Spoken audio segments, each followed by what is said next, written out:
coisas. Então, nesse LinkedIn, as pessoas colocam muito cursos que fizeram, skills, que são habilidades, todas essas coisas, mas tem um lado espiritual que precisa ser trabalhado também. Amém? Então, longe de ser vaidade, é porque eu acho maravilhoso. Algumas pessoas dizem, não gosto de mídia social, mas quando eu carrego um vídeo desse e eu monto numa lista de mensagens, pessoas de Natal, de João Pessoa, de Caruaru, de Porto de Galinhas, do Rio, de São Paulo, estão escutando a mensagem. Alguns mandam agradecimento por nunca esquecer de mandar e todas essas coisas. Então, tem um ditado do mundo que diz: pegue esse limão, essa limonada, e transforma numa laranjada, né? E a laranja mais docinha, é mais agradável. Então, não se deixem levar pela aparência. Se nós estamos aqui em um número reduzido, mas a palavra de Deus, eu coloco a mensagem até para grupos lá na África que falam português, Quênia, essas coisas assim. E também, graças a Deus, eu faço as mensagens em inglês que eu mando para eles também. Aí assim, a minha fome e sede é de ser aquela ponte que aproxima as pessoas da palavra de Deus. Amém? O Espírito Santo, Ele colocou no meu coração para trazer entendimento, esclarecimento. Muitas vezes nós vemos uma palavra e nós não sabemos definir exatamente o conceito, o que é que aquela palavra significa, e na nossa prática do dia a dia em que vai fluir. Isso é fácil de você identificar. Eu não sei se você já fez alguma entrevista de emprego e lhe perguntaram alguma coisa que você não sabia direito. Então você procura definir com suas próprias palavras, dá um jeitinho daqui, um jeitinho dali, dá aquela resposta superficial, fraca e sem a concepção real daquilo. Então na Bíblia é muito fácil nós fazermos isto, porque tem palavras muito parecidas e a gente não entende direito o que significa aquilo. Tipo, juízo, justiça, preceitos. Eu estou lendo a Bíblia, mas o que é isso? O que são preceitos? O que são mandamentos? O que é o juízo? O que é a justiça? Será que a justiça é essa justiça que nós vemos nos programas policiais, quando as mães perdem os filhos, quando há perda de entes queridos por causa da violência, e as pessoas ficam dizendo só: eu quero justiça, eu quero justiça. Na verdade, essa justiça dela está mais aproximada até para a vingança, e a justiça dela, na mente dela, é só ver aquela pessoa presa, aquela pessoa pagar pelo que fez. Mas o que é justiça na Bíblia? Ok? O que é juízo? E por que Deus acha isso tão importante que deixou o Espírito Santo para ser responsável em comunicar isso à nossa mente e ao nosso coração? A passagem básica está lá em João, capítulo 16, versículos de 5 a 8. Eu vou ler na NVI e ela diz assim: agora que vou para aquele que me enviou, Jesus falando, nenhum de vocês me pergunta: para onde vais? Porque falei essas coisas, o coração de vocês encheu-se de tristeza. Mas eu lhes afirmo que é para o bem de vocês que eu vou. Se eu não for, o conselheiro não virá para vocês. Mas se eu for, eu o enviarei. E olha, quando ele vier, convencerá o mundo do pecado, da justiça e do juízo. São três palavras fortíssimas na vida do ser humano: pecado, justiça e juízo. E hoje nós vamos explorar o que é essa justiça e por que o Espírito Santo ele foi responsável em tratar e explicar isso para a gente. Detalhes aqui. Olha, o Espírito Santo é tão importante que Jesus só decidiu ir porque ele sabia que ia deixar o Espírito Santo continuando a tarefa dele. Naquela época já havia o delegar atividade e delegar poderes, e Jesus estava delegando o resto da atividade dele, a continuidade da atividade dele ao Espírito Santo. Por isso nós devemos dar um valor real ao Espírito Santo em nossa vida, porque cai na sua cabeça a pergunta: por que Jesus deixou o Espírito Santo? Lógico que teria outra pergunta: por que Jesus teve que ir? Porque ele mesmo não ficou. Ele não ficou porque tudo só iria ser consumado depois que ele morresse, fosse ressuscitado e ascendesse aos céus. Aí que fecha tudo. Aí que Jesus se torna o justo e vai poder interceder por nós. Mas ele disse: aí, para acontecer isso, eu vou ter que sair da presença deles. E o que é que eu faço? Imagina o coração de Jesus preocupado conosco, com a nossa caminhada. Quem ia ficar nos ajudando? Quem ia ficar nos orientando? Quem ia ficar nos direcionando para a vontade de Deus? Aí ele diz: vou deixar sozinho não, vou mandar o Espírito Santo. Amém?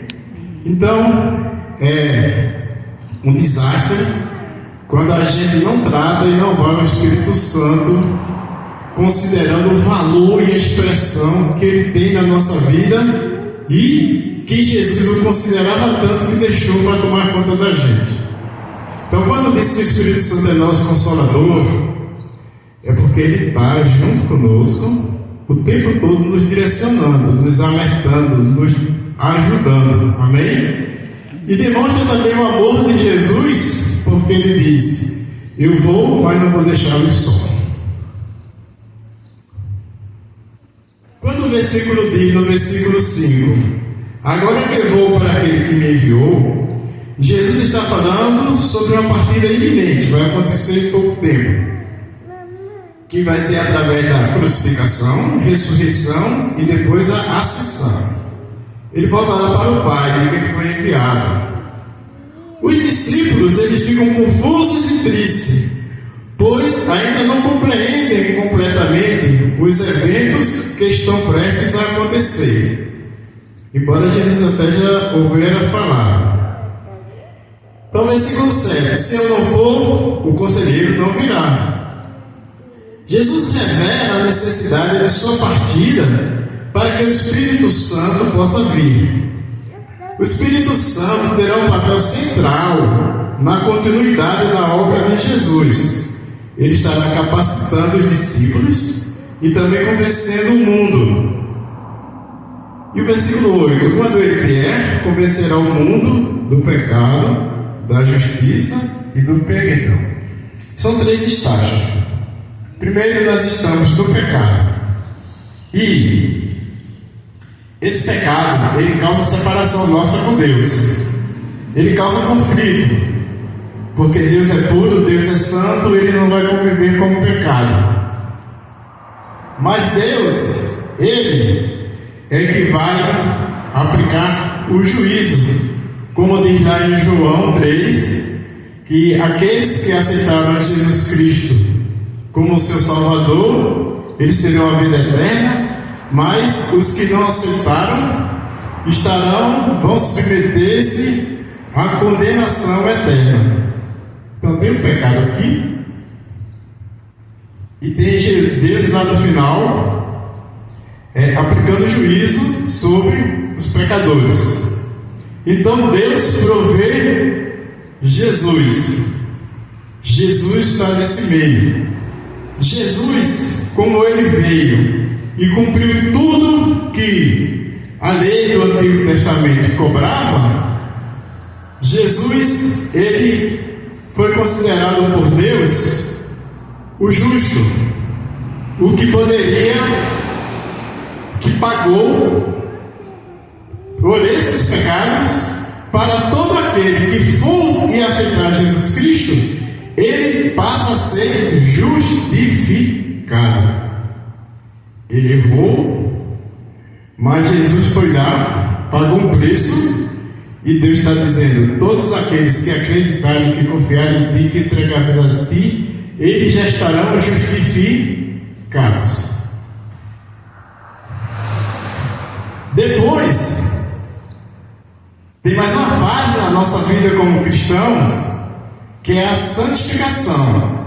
Porque quando nós aceitamos Jesus, pela fé, nós somos justificados, mas estamos cheios dos nossos defeitos, de tudo que carregamos durante a vida toda e que desagrada a Deus. Então você está justificado, mas agora você precisa buscar a santificação. Amém? Ser santificado, ser separado do mundo para as coisas de Deus. Nós vamos mergulhar mais a respeito disso. Os apóstolos, eles estavam tristes pela ausência de Jesus. Os discípulos, eles enfrentariam dor com a crucificação de Jesus, mas a vinda do Espírito Santo nos traria conforto e entendimento. Praticamente, ele estaria continuando o trabalho de Jesus, O Espírito Santo continua a ser o consolador, que guia e fortalece os crentes. Ele não apenas fortalece os discípulos, mas também ele atua no mundo, expondo o pecado, revelando a justiça de Cristo e alertando sobre o juízo vindouro. Vem um juízo de juiz e juiz que aplica uma condenação. Isso é um lembrete de que a missão de evangelização é acompanhada pelo trabalho do Espírito Santo. A conversão dos pecadores depende do convencimento que o Espírito Santo realiza em seus corações.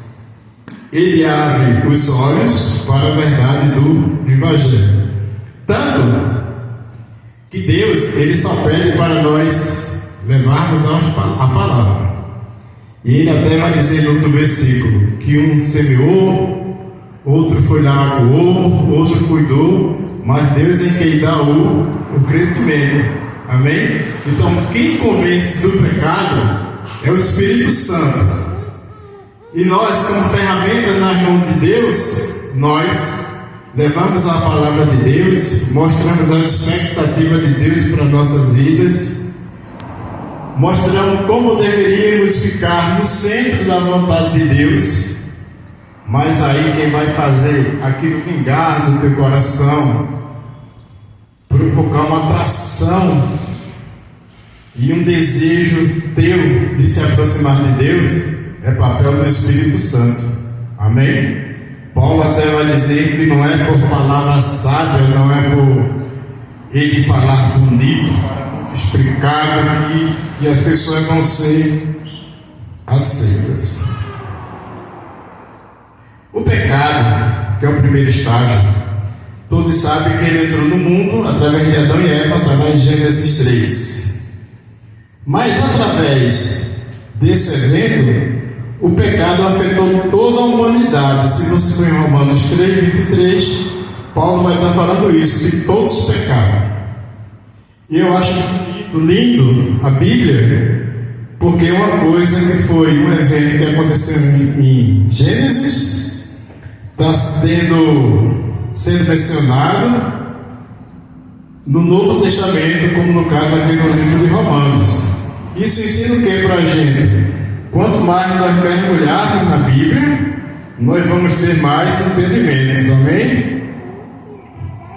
O maior pecado mencionado em João 16:9 é não crer em Jesus. Do pecado, porque os homens não creram em mim. A grande tragédia é não acreditar em Jesus, que é a justiça que Deus deixou como modelo para nós sermos justificados através dele.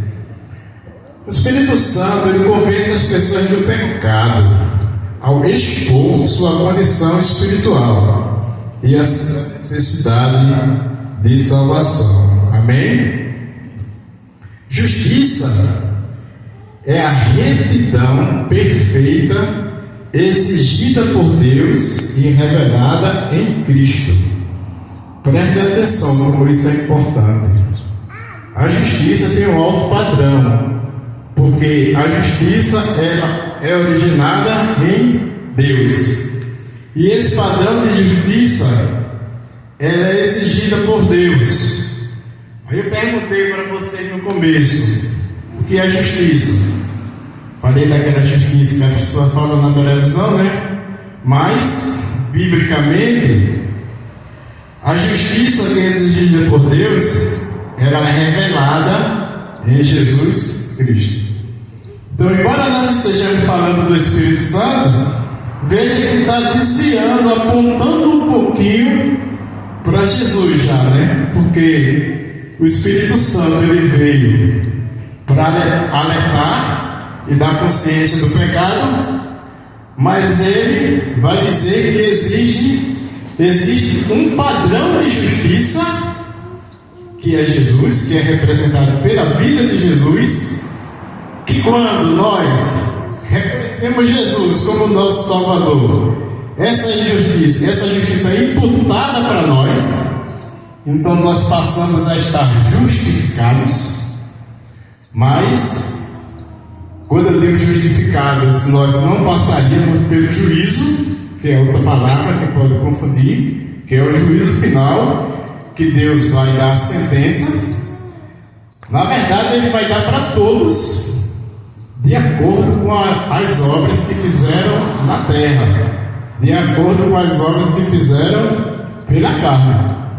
Então, quando nós somos justificados, nós vamos passar por esse juízo, mas para receber galardão e não para condenação eterna, como os que não foram justificados. Então perceba que Jesus está ali no meio como um modelo. Então, quando Paulo vai dizer: não deem oportunidade aos desejos da carne, mas vivam pelo Espírito. O Espírito aponta para quê?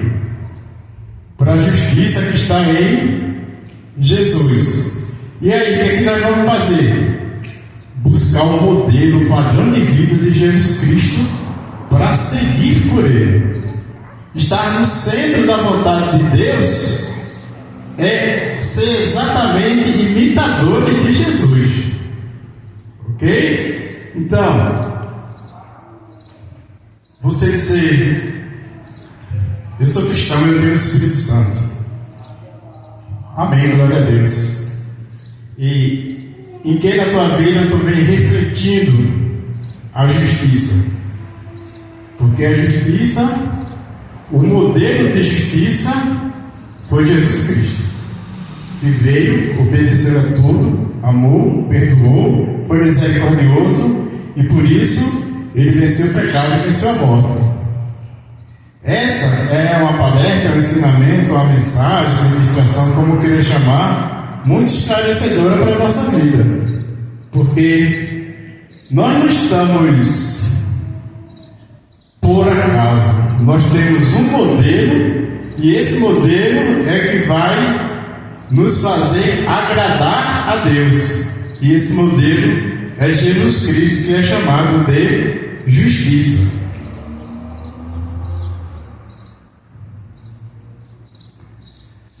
A justiça é o estado de estar em conformidade com os padrões santos de Deus. Para os seres humanos, isso é uma coisa impossível, a não ser por meio da fé em Jesus. que imputou, acreditou para nós sua justiça. Estará em 2 Coríntios 5:21. Jesus, ele é o padrão pelo qual os cristãos moldam sua vida. A justiça no reino de Deus não é apenas evitar erro, mas é agir em amor, compaixão e verdade. Amor, compaixão e verdade, refletindo o caráter de Cristo. Então, a minha vida e a tua vida devem refletir o caráter de Cristo. E aí o Espírito Santo vai estar alegre, habitando dentro de nós. Glória a Deus. Refere-se a viver de acordo com a vontade de Deus, como demonstrado por Jesus Cristo, que é o modelo perfeito de justiça. A vida de Jesus Cristo revela bondade, misericórdia e retidão.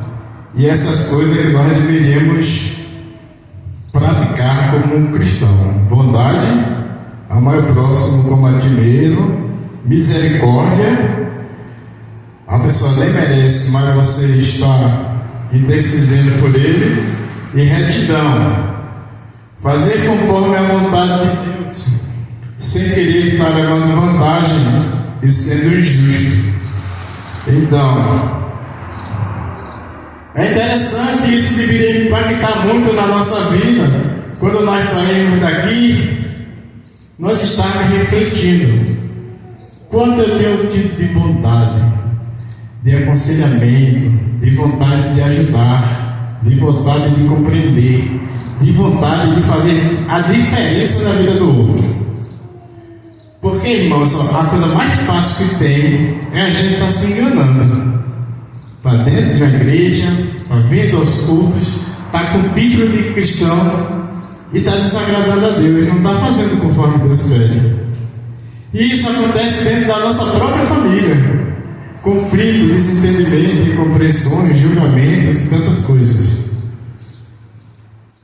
Isso é uma palavra muito forte para ajudar na nossa santificação, para nos limpar, para nos lavar, para deixar com as vestes brancas perante Deus. Quando a gente sai de bondade, que a gente imagina na nossa mente que bondade a gente só vai fazer para aqueles que precisam, aí ele diz misericórdia. Sabe aquela pessoa na sua casa, no seu trabalho, aquele vizinho, aquele que você já deu tantas oportunidades, que você já deu conselho, que você acha que não vale mais a pena, que você quer mais a distância? Existe, né? Quase todos nós temos um assim, principalmente na família. E o que é que a gente faz? Nós somos experts em racionalizar, arrumar uma desculpa, uma justificativa para embasar, dar motivação para a nossa ação. Então nós vamos dizer: não, já ajudei assim, já ajudei desse outro jeito, ali não tem jeito não, por mim, nem convido aqui para casa. E já escutei cristãos até dizer: quero ver nem a cara. Deus e Jesus pedindo para amar ao outro como a si mesmo, e o cristão dizendo: eu não quero ver nem a cara. Então, é neste momento que nós teremos que praticar a misericórdia. Temos que praticar a misericórdia, que é o favor imerecido. A pessoa não merece e mesmo assim você está fazendo. Jesus, quando ele estava sendo crucificado, ele não precisava pedir para o Pai perdoar aqueles que foram tão ingratos com ele. E Jesus ainda justifica, diz: eles não sabem o que estão fazendo. Ó, irmão, na nossa família, Deus deixa as coisas acontecerem para dar vivência, experiência para a gente, maturidade. Nós somos muito fortes em querer julgar, sem nem saber as origens da pessoa, o que ela enfrentou na vida, se foi abandonada, se sofria maus tratos e diferença dentro da família, nós não sabemos nada da vida do outro. Olha, mas nós temos uma língua forte, uma força para condenar. Mas a gente nem parou para escutar a pessoa. Talvez, se você conhecesse o background, a vida dela, você ia ver aquela pessoa de uma maneira diferente. Então, misericórdia, nós só poderemos ter misericórdia se nós dermos tempos de qualidade, tentarmos caminhar um tempo com aquela pessoa para entender o mundo dela. Para entender o mundo dela. Um garoto que foi abandonado pelos pais, um garoto que viu o pai agredir a mãe, esculhambar, tratar mal, outro que chegou a passar fome por causa desse abandono. Compara esse garoto com um que viveu numa família equilibrada, estabelecida, onde o garoto via o pai sendo amável com a mãe, beijando, chegando com flores, os dois caminhando junto, aquela harmonia no lar. Não vai ser a mesma pessoa não, quando for adulto não. A carga de um está muito mais pesada do que a outra. Deus pode trabalhar na vida dos dois, pode. Mas a gente, quando for julgar, a gente precisaria saber o que a pessoa passou. É como você olhar um atleta desses de beira de estrada, como eu hoje, que já pratiquei o Cooper, você vê ele quase se arrastando de cansado. Aí você diz, oxe, para correr desse jeito é melhor nem correr. Só que o cara já correu 10 quilômetros. Você não sabe quanto tempo ele correu? Outro exemplo, chega 2 homens numa loja. Aí a vendedora diz, tem essas ovas lindas aqui e tem essas daqui, mais fraquinhas. Aí um pai vai e compra 10 ovas boas para seus filhos. O outro vai, compra 10 ovas fraquinhas. E a mulher, a vendedora, que é um pirangueiro, isso é um muquirana, olha o tipo de ovas que ele está comprando. Mas ela sabe como é que está lá na casa deles.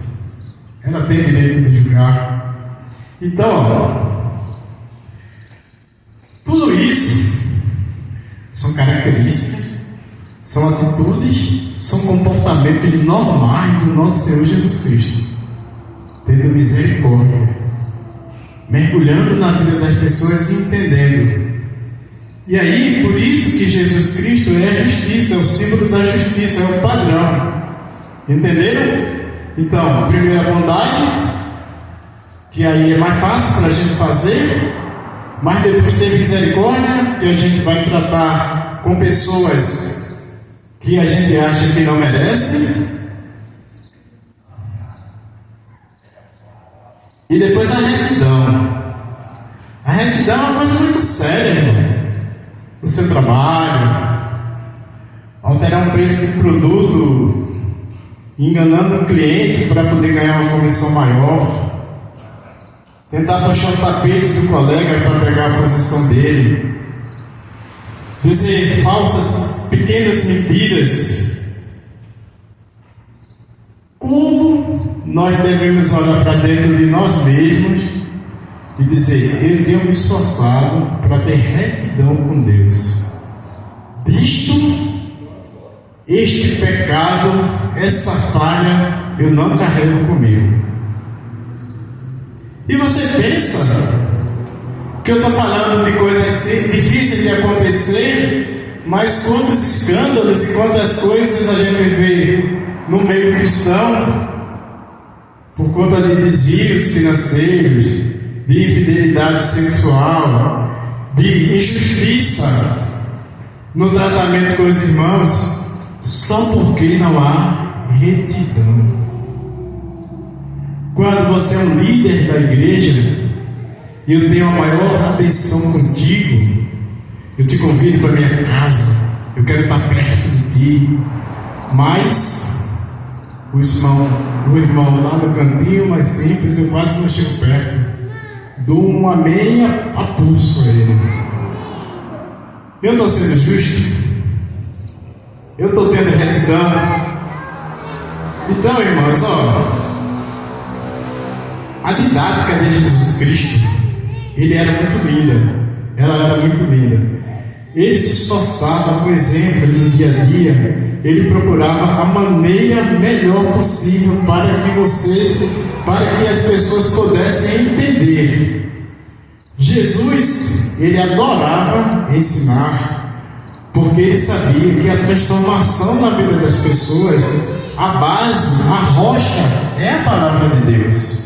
Então, ele não precisava gritar,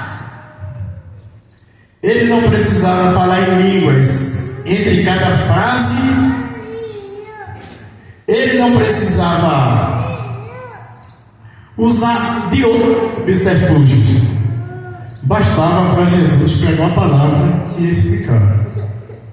Ele geralmente trazia um exemplo do dia a dia, lá da agricultura, das atividades diárias das pessoas, para facilitar o entendimento.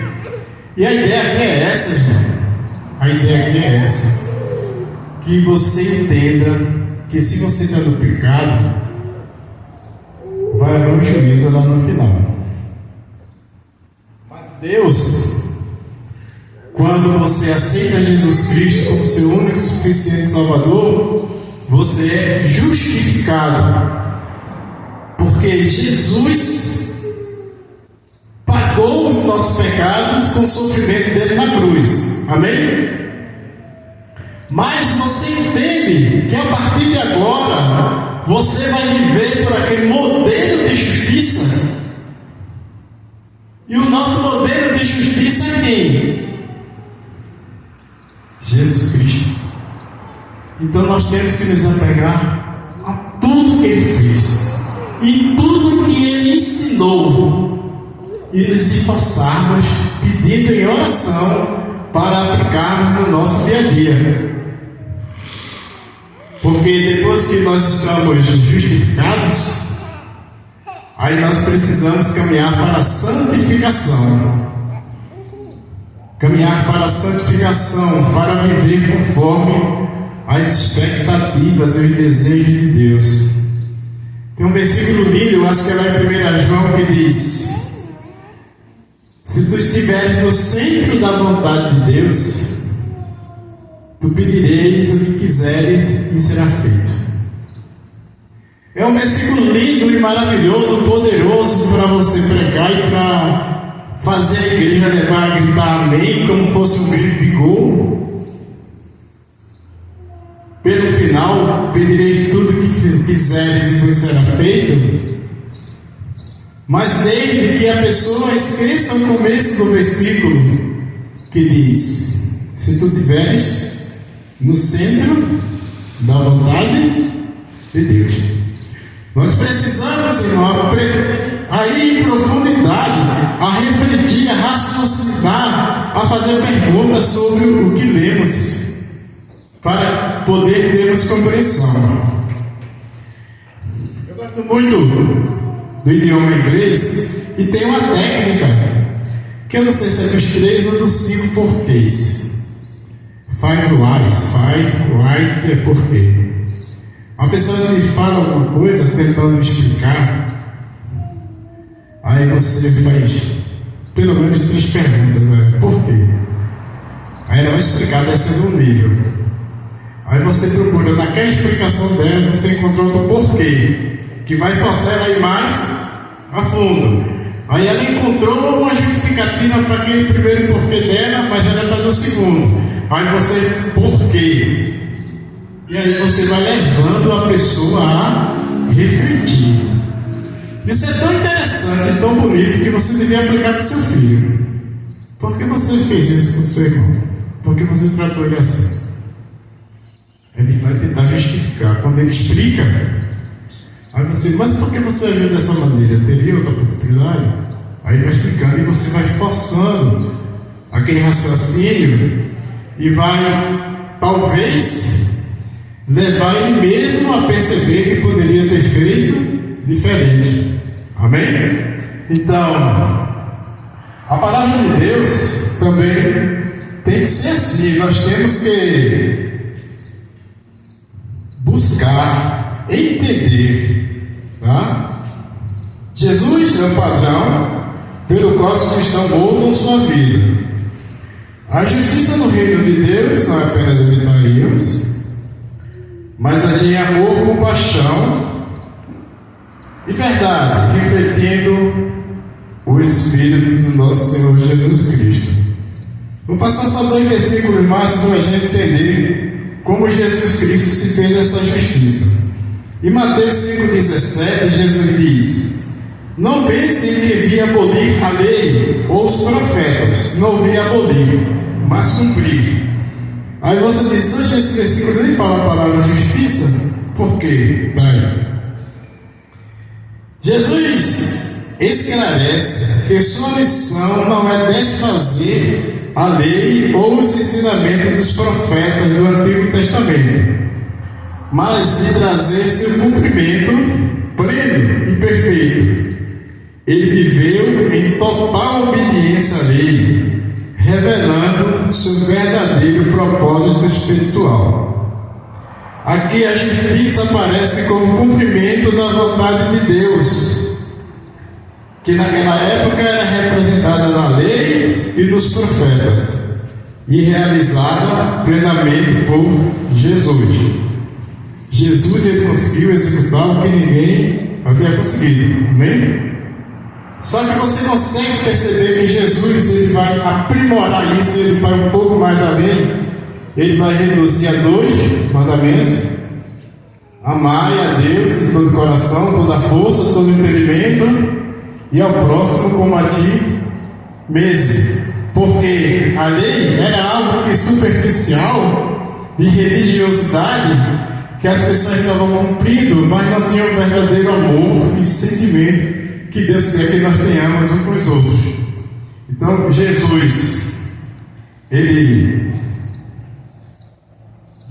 tornou-se justiça porque ele cumpriu isso. E depois,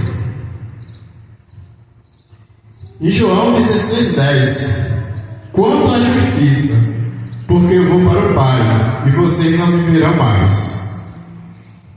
Quanto à justiça, porque eu vou para o Pai, vocês não me verão mais. Jesus está explicando que o Espírito Santo é quem convencerá o mundo sobre a justiça.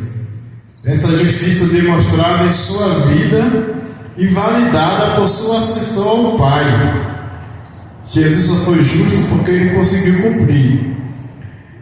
A ida de Jesus ao Pai mostra que ele viveu uma vida perfeita, cumprindo toda a vontade de Deus. Aqui a justiça é apresentada como retidão perfeita. E essa retidão perfeita é personificada em Jesus e atestada por sua ressurreição e ascensão ao Pai. Você já consegue ver que no começo nós poderíamos estar vendo apenas a raiz das árvores, mas agora já nós conseguimos contemplar o ambiente completo daquele cenário que Jesus veio, que Jesus cumpriu tudo que estava proposto e que por isto Jesus venceu a morte, ascendeu aos céus e Deus disse: esse daí é o justo. Esse daí conseguiu representar o meu padrão e modelo de justiça. E agora o Espírito Santo vai fazer o que em nossas vidas? Alertar do pecado. Cada um de nós tem um estágio diferente. Aqui alguns não aceitaram Jesus ainda, outros estão começando, mas não sabiam que tem que seguir por esse modelo de justiça. Então, a justiça de Deus, ela foi totalmente atendida em Jesus Cristo. E agora o Espírito Santo, ele diz: alguns estão no pecado, Eu quero trazer a eles a consciência desse pecado. É muito poderoso quando você reflete sobre o que você lê, trazer a consciência do pecado. Ó, irmão, isso muda tudo na vida do homem. Isso é um grande momento na nossa vida, porque só há mudança de direção se houver consciência que você está fazendo errado. E quando vem essa consciência que você está fazendo errado, isto leva você ao arrependimento, que vai fazer você mudar de direção. E essa mudança de direção vai te levar na direção de Deus. Nada na transformação na vida de um ser humano começa se não for pela conscientização do pecado. Pode ser tão poderoso, glória a Deus, que Deus está colocando isso para nós termos consciência que a palavra de Deus diz: o príncipe desse século cegou o entendimento dos incrédulos. O Satanás, ele não quer que você perceba o padrão que Deus deseja para a nossa vida, e aí nós caminhamos na cegueira espiritual, como eu caminhei por mais de 40 anos, e achando que estava certo. Eu quero deixar para vocês uma tarefa de casa. Procurem no Google, YouTube, qualquer coisa, a diferença entre erro e engano. Quando você está vivendo um engano, você não tem a consciência do seu erro. Você acha que está fazendo certo. Você arruma desculpas e motivações para estar fazendo daquele jeito e ignora aquele que está querendo te alertar do perigo. O engano é uma coisa horrível. E o Satanás, o príncipe deste mundo, ele nos segue espiritualmente para que vivamos no engano. Entendeu? Erro é uma coisa que dá consciência a você: poxa, errei nisso, não devia ter feito. E você procura corrigir logo ou pedir perdão, coisas desse tipo. Mas o engano, ele vai sorrateiramente se mantendo ali, te levando para a destruição. Amém, irmãos? Então que Deus, ele possa nos ajudar a estar percebendo o quanto nós precisamos mortificar a vontade da carne. Sabe o que é isso? Mortificar a vontade da carne. Fez comigo, vou fazer de volta. Ah, não me deu atenção não, por que vou dar atenção? Foi indiferente comigo, por que você? É olho por olho e dente por dente. Quem é que ganha com isso? Quando está olho por olho, dente por dente, a harmonia, a paz, ou a sentimento de vingança, de remorso, de vou lhe pegar, espera, que eu vou fazer pior contigo. E quem está ganhando com isso é o Satanás. Não há paz, não há brilho nos olhos, não há harmonia, não há uma alegria, não há uma expressão jovial, porque nós não estamos dando lugar ao Espírito. Nós estamos dando lugar à vontade da carne. Muitas vezes você vai pensar que os desejos da carne é o que está mais evidente: de beber, de fumar, de ir para uma cafeira, de ir para um pagode, isso, aquele outro. Mas muito pior que isso é o que nós temos dentro de nós: de orgulho, de arrogância, de prepotência, de falta de ser misericordioso com o outro, de indiferença com aquele que não nos pode dar vantagem. Tem uma tirazinha lindinha que eu vi, que é: você conhece a personalidade de uma pessoa quando ela trata bem aquele que não lhe oferece vantagem. Porque como o ser humano é desse jeito, né? Se sabe que vai tirar alguma vantagem dali, mas trata bem, é amigo, está perto. Mas cuida, trata, tenha atenção, seja gentil, atencioso, amigo daquele que você não tem interesse em pegar nada de volta. Porque lá no capítulo 5 de Mateus vai dizer que Deus, Ele procura pessoas de coração puro. E percebe que quando você está agindo sem intenção de retorno, você está sendo uma pessoa de coração puro. Quando as pessoas dizem que o amor de Deus é incondicional, eu vou terminar com isto. O amor de Deus ele é incondicional mesmo, porque Ele diz lá em Romanos que Ele quer que todos cheguem ao conhecimento da verdade. Ele não quer que nenhum se perca. Depois em outro versículo vai estar dizendo: conhecereis a verdade, e a verdade vos libertará. Lá em João 3 também vai estar dizendo: e a todos aqueles que reconheceram Jesus como Filho de Deus, Deus permitirá que sejam chamados Filho de Deus e não entrarão em juízo. Então o amor de Deus é para todos, Deus busca a todos, Deus dá a oportunidade a todos. Mas percebe uma coisa: depois que nós estamos com Deus, Ele exige um padrão de justiça. Não é verdade? Aprendemos isso hoje? Deus exige ou não um padrão de justiça? E quem é esse nosso padrão de justiça? Nosso Senhor Jesus Cristo, né? Amém? Então, nós que já estamos justificados, nós devemos buscar o quê?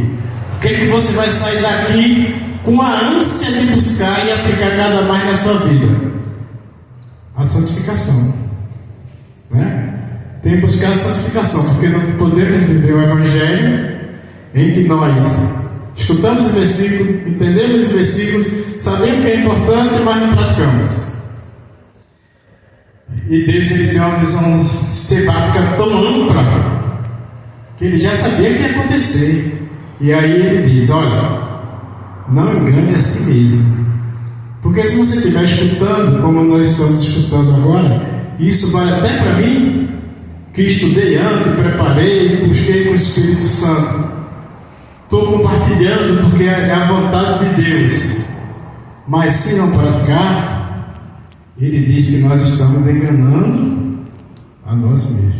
Amém? Agora, lá na frente, como eu disse que vai ter o juízo, que as pessoas confundem juízo com justiça, Jesus Cristo mesmo disse em um versículo que as pessoas irão dizer: em teu nome expulsei demônios, fiz milagres, fiz maravilhas. E Jesus vai dizer: afasta-te de mim, porque não te conheço. Então que Deus nos ajude a viver um verdadeiro Evangelho, buscando mortificar tudo que desagrada a Ele. Nas orações peça para Ele nos esvaziar de tudo que entristece, de tudo que bloqueia, de tudo que está fora da vontade dEle. Porque a melhor bênção, a coisa mais gloriosa que eu podia deixar aqui para a sua vida é te estimular a aprender, entender e aplicar a palavra de Deus na sua vida. Porque aí as bênçãos, as mudanças, as transformações vão acontecer naturalmente. Amém? Deus ele vai cuidando de nós.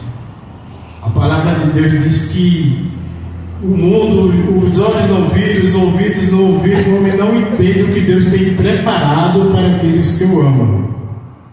Depois Deus vai dizer: buscar-me-eis, me achareis, quando buscarem de todo o coração. Você consegue associar essa palavra buscar de todo o coração com entender que Jesus é a justiça e, através do modelo dele, buscar a santificação? É lindo quando você vai expandindo o conhecimento, vai lendo, vai entendendo as partes. Tem até uma parte de um versículo no livro de Isaías que diz que o entendimento da palavra de Deus é: aprende um pouquinho aqui, um pouquinho ali, um pouquinho lá, junta, e você vai contemplando todo o entendimento. Amém? Querido Deus, glorioso Pai, te agradeço, Pai, por esse manjar celestial. Oh, como tu sabias que nós estávamos precisando dessa consciência, Pai, do pecado, da justiça e do juízo vindouro, Pai. E nós te agradecemos porque tu fizeste do nosso corpo residência do Espírito Santo, e ele está como nosso companheiro no nosso dia a dia, nos alertando, dando consciência dos nossos pecados, apontando para o nosso modelo de vida, naquele padrão de justiça altíssimo que Deus exige e que é representado em Jesus Cristo. E nós te pedimos, Pai, que com esse entendimento, que tu nos ajude a buscar a santificação, Pai. Uma vida devotada, buscando estar no centro da tua vontade. Que o Espírito Santo que habita em nós, Pai, vá adiante de cada decisão, cada pensamento, cada comportamento nosso, e que se não vier de ti, e que se for te desagradar, e que se não for glorificar o teu nome, que tu possa estar mortificando, que a nossa vida, que o nosso ser façam as pessoas lembrar do estilo, modelo de vida e tudo que Jesus fez, porque tu também disseste que pelas nossas obras, pela nossa maneira de ser, de cuidar, de amar, de ser íntegro, de ser honesto, de ser humilde, de ser simples, tu serias glorificado. Então nos ajuda, Pai, a glorificar-te com a nossa vida. Eu oro pedindo que tu acompanhe cada dos irmãos que tiveram aqui conosco nesse momento tão especial, que tu separaste este momento para trazer essa palavra aos nossos corações. Só nos dá força, Pai. Não deixa de maneira nenhuma que essa palavra ela seja perdida, que nós sejamos negligentes e que não pratiquemos na nossa vida. Que quando nós chegarmos no nosso lar, já estejamos agindo de maneira que pode até provocar que pessoas notem: fulano está diferente, o que foi que houve? Foi tua palavra impactando em nossas vidas. Paizinho, que neste dia tu possa estar visitando os lares, aqueles lares, pais, que estão enfrentando problemas de desarmonia, de incompreensão, infidelidade, aquelas mulheres, aqueles filhos que estão tristes por causa do alcoolismo do pai, por causa de brigas e de conflitos, que tu possas, Pai, estar de alguma maneira, porque tu és o Deus do impossível, atraindo essas pessoas para ti, levando elas à reflexão, que o Espírito Santo possa atraí-los para vir a ter a consciência do pecado, do caminho de perdição e de destruição que estão caminhando, Pai. Ajuda também, Pai, protegendo e livrando todos os jovens que agora estão recebendo convites para fumar drogas, para se envolver no mundo das drogas, Pai. Porque tu levanta homens para falar do teu amor, do teu cuidado com a humanidade, mas o Satanás também levanta os soldados dele para levar destruição e tantas coisas ruins, Pai. Então ajuda esses jovens, Pai. Ajude também todas aquelas famílias que hoje não têm o alimento para pôr na mesa, Pai. Que estão angustiados com medo de ser despejados porque estão com as mensalidades do aluguel atrasadas. Abre porta de emprego, ajuda aquele mais sofrido. E no que depender de nós, Pai, vai levantando para que nós possamos ajudar também no que for possível, aconselhamento, orientação, oração, ajuda financeira, se for o caso, e que nós possamos estar sempre orando quando nós percebemos famílias em desequilíbrio espiritual, longe da Tua presença, que no nosso silêncio, sem sequer conversarmos com eles, nós estejamos intercedendo e colocando a vida daqueles mais precisados em Tuas mãos, porque Tu és a nossa esperança, Tu és Deus do impossível. Nós oramos e já Te agradecemos em nome de Teu Filho Jesus. Amém. Amém. Por tudo que tens feito, por tudo que vais fazer, por Tuas promessas e tudo que és, eu quero Te agradecer com todo o meu ser. Te agradeço, meu Senhor.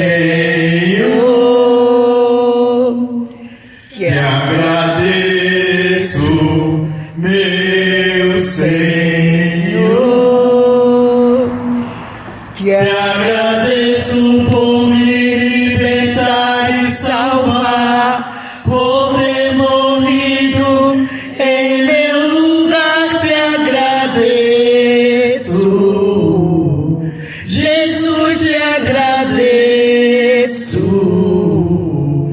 Eu te agradeço, te agradeço. Querido Deus, eu te peço que neste momento Tu visite cada coração. Se houver alguém aqui que esteja com o coração ingrato, com falta de contentamento, que Tu possa estar destruindo isso e renovando a mente e o coração dessa pessoa. Porque as pessoas com falta de contentamento, elas jamais serão felizes, porque quando elas alcançam alguma coisa, elas já querem outra. Quando alcançam uma melhor, vai querer outra melhor ainda, e vai terminar que estarão sempre reclamando, e nem Ti, ó Deus, vai satisfazê-las. Vai destruindo a falta de contentamento no nosso coração, para que nós possamos ser felizes com o que temos. Amém? Que a bondosa mão de Deus que nos trouxe, que Ele possa nos levar em segurança para os nossos lares, e que o amor de Deus, a graça do nosso Senhor Jesus Cristo e as consolações do nosso amigo, companheiro Espírito Santo, seja com todos nós. Amém. Amém. Glória a Deus.